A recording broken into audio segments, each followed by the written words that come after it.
Avant de commencer, un grand merci à notre joyeux philanthrope et sponsor habituel, NordVPN. NordVPN est une plateforme vous permettant de protéger vos données et de surfer en toute tranquillité sur le web via ses plus de 5000 serveurs répartis à travers le monde. Protection des données, sécurité en tout genre, et plein d'autres points encore. Profitez dès maintenant de 68, oui j'ai bien dit, 68% de réduction et un mot offert en tapant le code ETH via le lien affiché dans la description. Fonctionne sur Windows, Android, iOS, calculateur et plein d'autres plateformes. Et je le redis, c'est le code ETH pour profiter de 68% de réduction, ce qui revient à seulement 3,30 € par mois, soit le prix d'un demi-café à Versailles, ainsi qu'en bonus, un mot offert. Et en plus, c'est garanti sans risque, car tout est annulable durant ce premier mois d'utilisation offert. Que demande le peuple? NordVPN, le meilleur service VPN.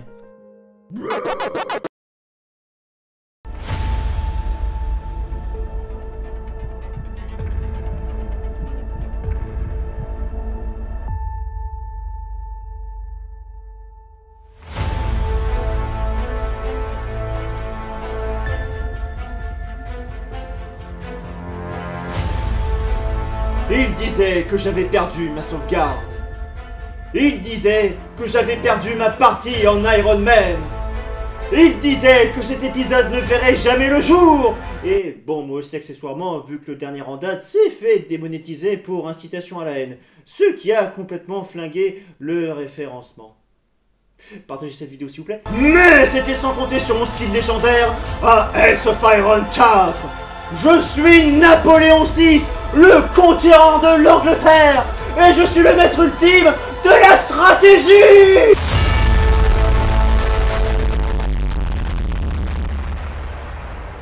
Nous nous retrouvons donc en 1946, en plein dans le terrible hiver russe, où les armées coalisées, françaises, allemandes, anglaises, américaines et italiennes, font face ensemble à la géante Russie communiste, qui a stoppé l'avancée de la coalition et vient de balayer les colonies françaises en Inde. L'avenir de l'Europe et du monde se jouant à présent entre ces deux géants ayant déployé des millions d'hommes sur plusieurs milliers de kilomètres. Mais comment en nous sommes-nous arrivés là, me direz-vous? Oui, parce qu'il y a 15 heures de gameplay entre deux. Eh bien, laissez-moi vous raconter. Alors, en 1940, la France a voulu libérer les Français injustement opprimés de Louisiane et rétablir la couronne en Espagne. Sauf que cela a entraîné une nouvelle guerre avec les alliés reformés. Sauf que cette guerre a été extrêmement coûteuse en hommes et armements pour la France, qui du même coup, après avoir conquis les États-Unis, s'est attaqué au Mexique. Sauf que dans le même temps, face aux menaces grandissantes des intentions pas très pacifiques de l'Allemagne et du monsieur Alphonse Éclair, la France était décidée à rejoindre les forces de l'Axe. Sauf que du coup, cela a entraîné un bug dans la matrice qui a fait que la Nouvelle-Zélande a eu la bonne idée de devenir le leader des Alliés et ainsi une nation majeure. Faisant que même si la totalité du continent américain avait été vaincue et que la guerre continuait encore, qu'il fallait envahir et faire capituler celle-ci, sauf que problème, celle-ci se trouvait à l'autre bout du monde. Et bien évidemment, c'est pas l'Allemagne ou l'Italie qui allait nous aider. Et ça serait trop simple. Une conquête à l'autre bout du monde, sur une île ultra défendue donc, qui a plus qu'épuisé les maigres équipements qui nous restaient de par les conquêtes américaines et espagnoles, faisant qu'il nous était devenu quasi impossible de gérer l'ordre parmi les populations conquises. Et oui, car du fait que la guerre continuait, on ne pouvait pas établir d'état fantoche et l'on devait gérer la population via des forces militaires envoyées depuis la France. Oui, en fait, c'est dans les règles du jeu. Et oui, garder le contrôle en Alabama avec une force armée de 5000 hommes armés de 2 pistolets était bien plus compliqué que prévu. Qui l'eût cru? On avait beau augmenter la sévérité du contrôle de la population, il n'y avait rien à faire. Le mécontentement et les sabotages étaient de plus en plus répandus et la rébellion pointait son nez. Ne vous révoltez pas, s'il vous plaît. Bon, on avait bien essayé de les armer de baguettes, mais la supercherie avait pas duré plus de 2 semaines. Sauf que la guerre ne se finissant pas, cela a effectivement entraîné une immense rébellion qui a fait instantanément se renaître la totalité de l'armée américaine. Mais c'était sans compter sur ma machine à voyager dans le temps et mes réflexes de ninja légendaires qui permirent de sauver la situation et de vaincre la Nouvelle-Zélande et ainsi de rétablir l'ordre. Bon, et accessoirement, on a envoyé tous nos soldats de toutes les régions du monde entier pour garder le contrôle aux États-Unis le temps que la guerre se termine. Je veux dire, littéralement, tous. En 1942, la guerre était ainsi enfin gagnée. L'Espagne était intégrée à la France, tandis que les États-Unis, le Mexique et la Nouvelle-Zélande devenaient des États fantoches. Ah, et l'Allemagne et l'Italie en avaient aussi profité pour se servir. Il était donc temps de mettre en route le plan Vol sur Rome. L'aviation française étant la plus puissante du monde, l'idée était simple.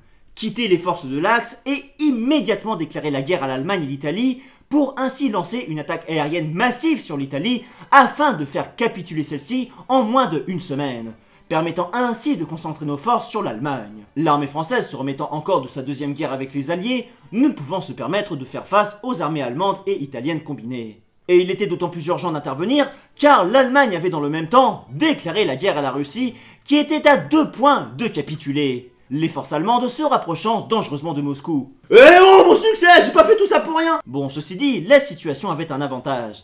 Les frontières allemandes et italiennes ainsi que leurs garnisons étaient quasi totalement délaissées, toutes leurs troupes étant parties sur le front russe. Le 1er février, l'opération Vol sur Rome était ainsi lancée. Et punaise, ils ont appelé le Japon. Non. Ça va prendre 5000 ans pour faire capituler. Du coup, en moins d'une dizaine de jours, l'Italie capitulait et la France, pour ne pas voir la Russie perdre la guerre, rejoignait le Comintern. Je dois avouer que je ne m'attendais pas à cette tournure des événements. En septembre de la même année, l'Allemagne capitulait ainsi face à nos forces combinées, incapables d'arrêter le fléau français s'abattant sur eux. Sauf que... Oui encore. Le terrible Japon tenait encore et toujours face à l'envahisseur. Et vu qu'on était toujours en guerre dans le Comintern, il était donc impossible de quitter celui-ci et de déclarer donc la guerre à la Russie tant que le Japon n'avait pas capitulé. Cela coûtera ainsi 2 années supplémentaires à la France et nombre de débarquements infructueux avant que le Japon ne tombe enfin finalement à son tour. Le shogunat était ainsi rétabli par la France, qui destituait l'empereur Hirohito. Et oui, car il ne peut avoir qu'un seul empereur sur cette planète. Et oui, car il ne peut avoir qu'un seul empereur sur cette planète. Les forces de l'Axe capitulaient ainsi officiellement, et l'Europe était répartie entre la France et la Russie. Tandis que l'Allemagne et l'Italie redevenaient des monarchies à la solde de l'Empire, le reste des autres pays, notamment dans les Balkans, devenaient pour leur part des états fantoches à la solde des bolcheviks. Il était donc temps pour l'Empire français d'enfin accomplir sa plus grande bataille, et temps pour moi d'accomplir là où mon défunt ancêtre avait échoué, prendre Moscou et faire capituler la Russie. Le 23 décembre 1945, en plein hiver, la France attaquait ainsi la Russie. Ce avec une nouvelle arme destructrice sortie tout droit des laboratoires de Toulouse, la bombe atomique. Et joyeux Noël! Sauf que... Bah ça avait pas l'air de leur faire grand chose aux Russes la bombe atomique. On avait beau leur envoyer tout ce qu'on avait sur la tronche, il en revenait toujours plus. Et début 1946, la situation était telle que l'avance était devenue carrément bloquée sur le front européen. Pire encore, la rage française était tombée aux mains des Russes en Inde, de même que l'Iran et l'Afghanistan. Les Russes pouvant à présent concentrer toutes leurs forces sur l'Europe et prendre l'Afrique sans assistance digne de ce nom. Bien. Il est donc temps pour moi de revenir sur le front. Il est temps d'invoquer le déluge français. Et purée, c'est qui ce type-là sur la photo?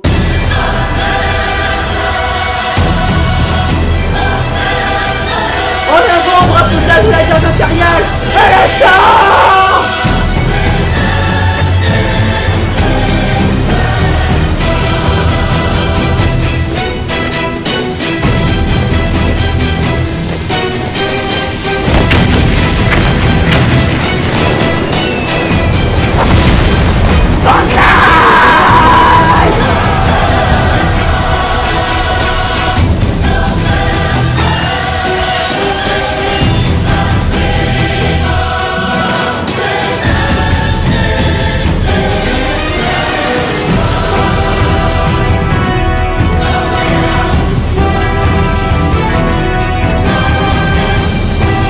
Par-dessus moi, puisses-tu nettoyer tout ce rouge de la carte?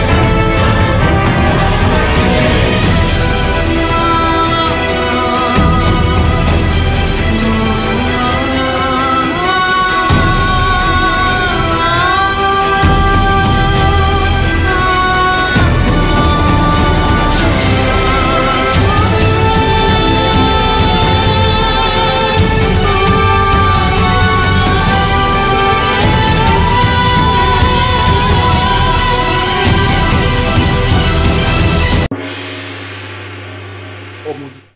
Je l'ai fait! Je l'ai fait! Je l'ai vraiment fait! Et la Chine vient de déclarer la guerre à la Russie. Et c'est ainsi que quelques mois plus tard, après une résistance aussi acharnée qu'inutile, qu'en 1947, la Russie tout entière ainsi que ses états fantoches capitulaient face à la France, qui prenait par la même occasion la tête du front uni chinois, qui régnait à présent sur le monde entier. Me dotant des titres d'empereur des Français et de Chine, il ne me reste alors plus qu'à réaliser l'acte ultime de cette partie.